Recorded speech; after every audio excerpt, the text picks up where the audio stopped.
তবে কখনো কি শুনেছেন লোকাল বাস সিট পেয়েও এইভাবে সাইড হয়ে বসে থাকা? অসম্ভব মনে হলেও সত্যি। আপু বলেছে সিটে নাকি একটু প্রবলেম এমনই, কিন্তু এখানে আমি আমার ব্যাগে রাখতে পারছি না। কিছু দূর পর আপু বের হয়ে গেল, আমি আমার বাবাকে ডেকে নিলাম। কই না তো, এখানে তো কোনো প্রবলেম নেই। আল্লাহ, আমি কিছু বলবো না, আপনারাই দেখুন কমেন্টগুলো, আমরা একটু পড়বো জাস্ট।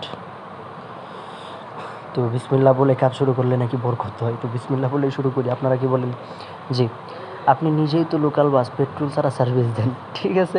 ভাই খুব সুন্দর বলছে, মাশাল্লাহ। ভাইকে কি বলবো, অসংখ্য ধন্যবাদ না দিয়ে পারলাম না। তোমাকে হুজুরনি হতে কে বলেছিল? আমার মা গো। তোমাকে নায়িকা হলে ভালো মানাতো আমার মা গো।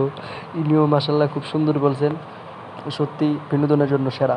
আচ্ছা, পরে একজন বলছিলেন, আচ্ছা এত ফ্রিতে কোনো প্রয়োজন নেই। আমিও মনে করি নিজে কাজগুলো করতেছেন, এগুলোর কোনো প্রয়োজন নেই, কোনো মানে হয় না। এনার ক্ষেত্রে ওইটাই চলে যে আপনাকে হুজুরনি হতে কে বলেছিল আমার মা গো, এগুলোই ওনার জন্য কাটে আমি মনে করি, বুঝছেন। হ্যাঁ ঠিক আছে, আপনারা যদি ভিন্ন কিছু মনে করেন করতে পারেন। ইনাকে এই যেভাবে ভিডিওগুলো করা কি মানে হয় আমি কিচ্ছু বুঝি না। আমার মতের সাথে কোনোভাবে মিলে না। আপনাদের মতের সাথে যদি মিলে আপনারা অবশ্যই কমেন্ট করে জানাবেন কার মতে মিলে আর কার মতে বেমিল।